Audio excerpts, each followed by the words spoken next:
The world went sideways in an instant. One moment I was stacking cans at the grocery store, the next I was flat on the cold linoleum, fluorescent lights buzzing above me like angry hornets. The paramedic said stress-induced collapse.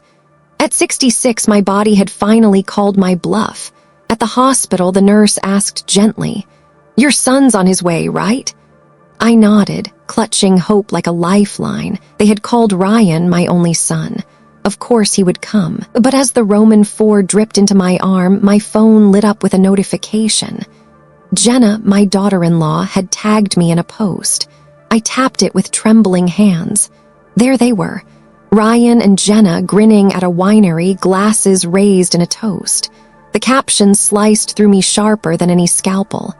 "Finally, a weekend without nagging calls. Blessed." The likes poured in, heart emojis, laughing faces. Even my own sister-in-law commented, "About time you two got a break." I lay there in that hospital bed, chest aching, not from the collapse, but from the realization that my absence wasn't a tragedy. To them, it was a gift. And in that moment, as the monitors beeped steadily beside me, I decided something. If they thought I was finished, they were about to learn who still held the pen to this story. 3 years earlier, I thought grief had drawn us closer. When Walter, my husband of 42 years, passed, I was suddenly alone in that wide, drafty farmhouse. Every creak of the floorboards echoed with his absence. I was still setting the table for two without realizing it, still folding laundry as if his shirts would somehow come back. That's when Ryan started visiting. My son, my pride. He'd bring groceries, sometimes Jenna and little Lily trailing behind, looking like a picture-perfect family from a magazine ad. One evening on the porch, Ryan had said softly, "Mom, it's not healthy for you to rattle around in this big place by yourself. You shouldn't be alone." Jenna chimed in, her voice all sugar. "It's just too many memories, Helen. Why not let us stay here for a while, just until you figure things out?" It sounded like love. It felt like protection. I agreed. I told myself it was temporary, 1 year, maybe 2. I rented a small apartment in town, convinced I was doing the right thing. But temporary stretched into permanence. My mail never made it to my apartment. Furniture from my life with Walter quietly disappeared, sold, donated, or repurposed. The wallpaper Walter and I had chosen together gone, painted over. When I visited, I felt like a stranger in my own home. My wedding photos were replaced by glossy frames of their vacations. Family dinners were too busy for me to join. Lily's school events, I was always forgotten until I saw the pictures online later. It was like someone had pressed delete on my existence, and the people holding the button were the ones I trusted most. By the time I realized what had happened, it was too late. I wasn't just outside the house. I was outside the family. And lying in that hospital bed years later, looking at Jenna's smug post, I finally understood. I hadn't been grieving wrong. I'd been conned. The morning after my hospital release, I sat in my 1-bedroom apartment, staring at a cup of coffee that had gone cold. My phone buzzed with silence, no calls, no check-ins, not even a text from Ryan. Out of habit, I scrolled through Facebook again. Jenna had posted another photo, the 3 of them eating brunch at my farmhouse table. The caption, "Family first, so grateful for our home." Our home, that phrase hit like a blow to the ribs. I called Margaret, an old friend, retired lawyer, the kind of woman who never wasted time on pleasantries. "Pull your credit report, Helen," she said flatly. "My credit? Why?" "Because if they've got their hooks in your house, chances are they've got their hooks in your life too." I laughed nervously. "Margaret, it's just family, they wouldn't." Her voice cut sharp. "Just check." So I did, and the laughter died in my throat. There it was in black and white. 2 credit cards I'd never opened, maxed out. $1.50,000 personal loan I'd never signed. An inquiry for a home equity line of credit tied directly to my farmhouse. All of it in my name. My stomach twisted. I hadn't just given them a roof. I had given them the keys to my identity. I dug deeper. Utility bills, still tied to my account. Insurance policies, redirected to their address. Even my mail, the very thing I thought was kindness after Walter's death, had been a weapon. They had curated every letter, every statement until I was blind.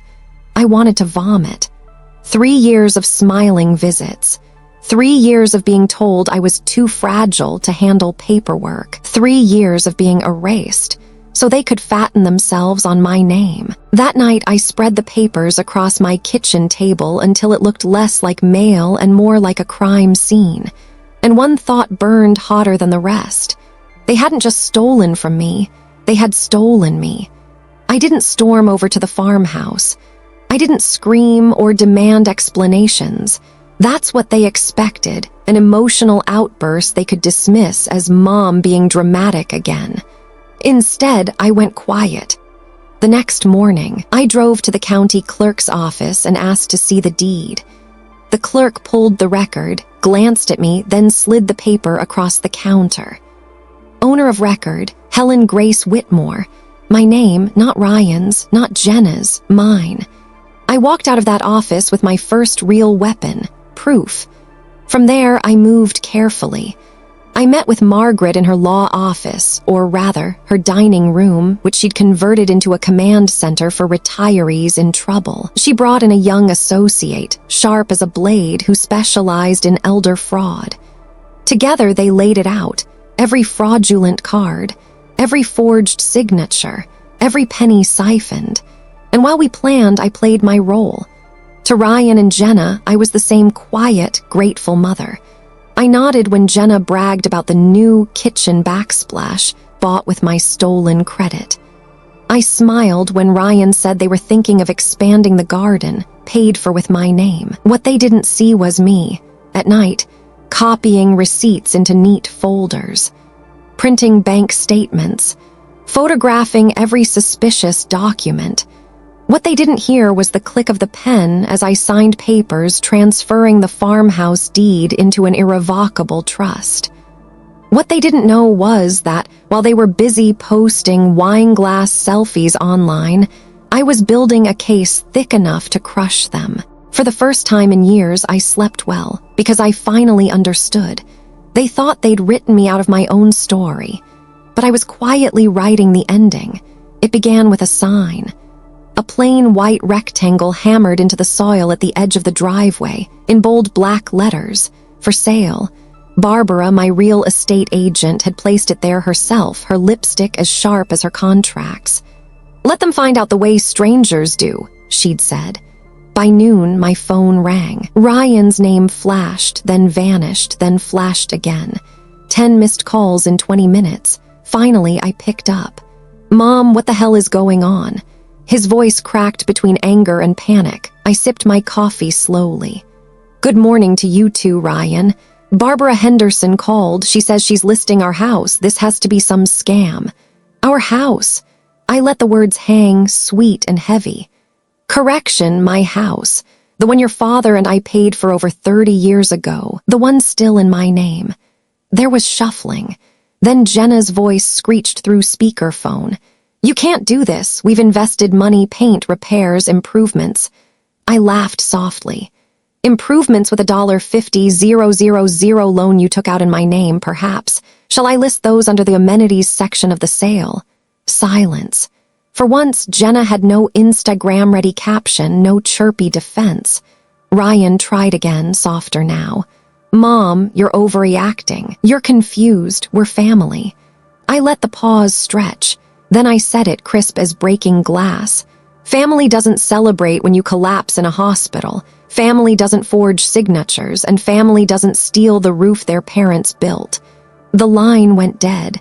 For the first time in years, I didn't feel erased. I felt seen by them, by myself, by the truth finally clawing its way into the light. And this was only the beginning. The knock came just after dusk. Soft, hesitant. When I opened the door, there she was, Lily. 13 years old, clutching a pink suitcase, her cheeks streaked with tears. "Grandma, Mom says you're making us homeless.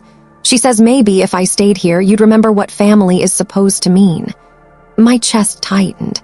Behind her, Ryan's car idled at the curb, headlights glowing like watchful eyes.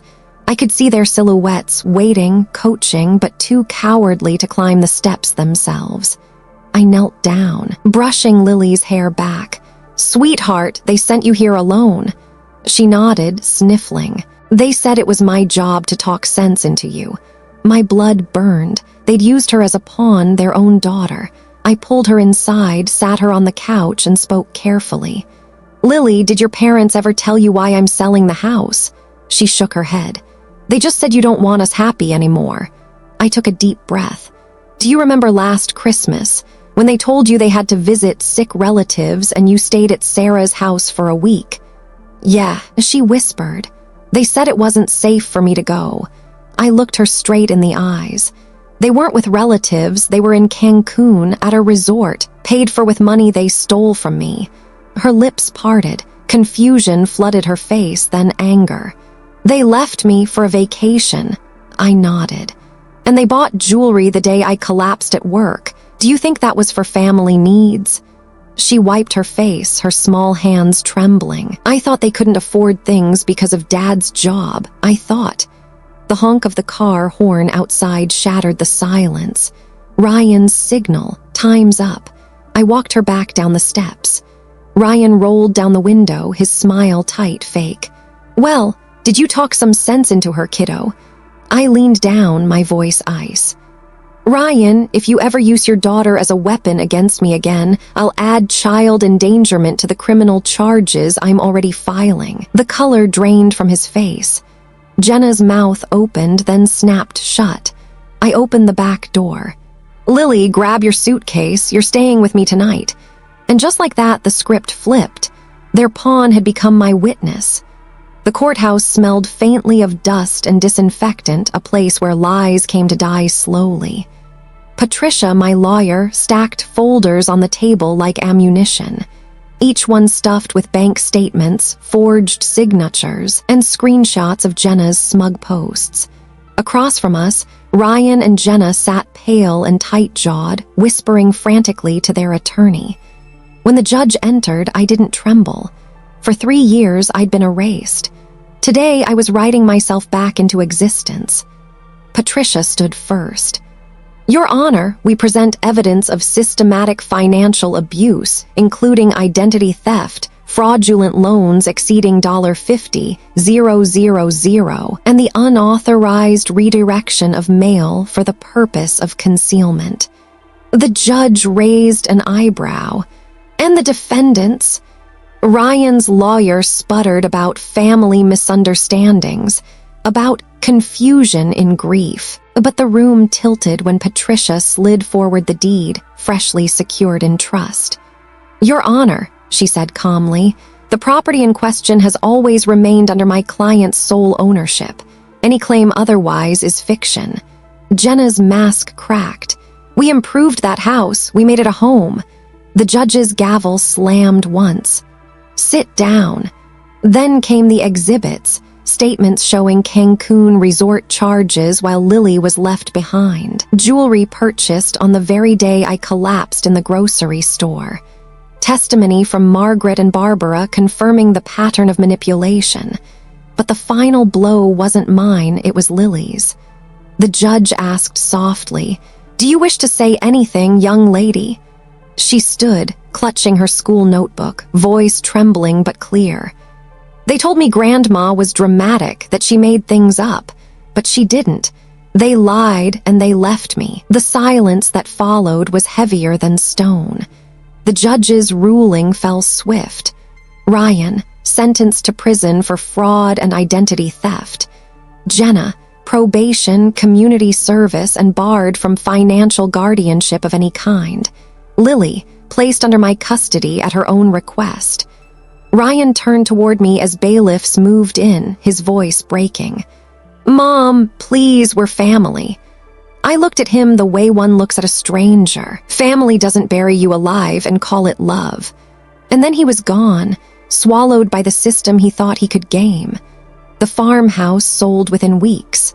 A young couple with toddlers fell in love with the wraparound porch, and the apple trees Walter once planted.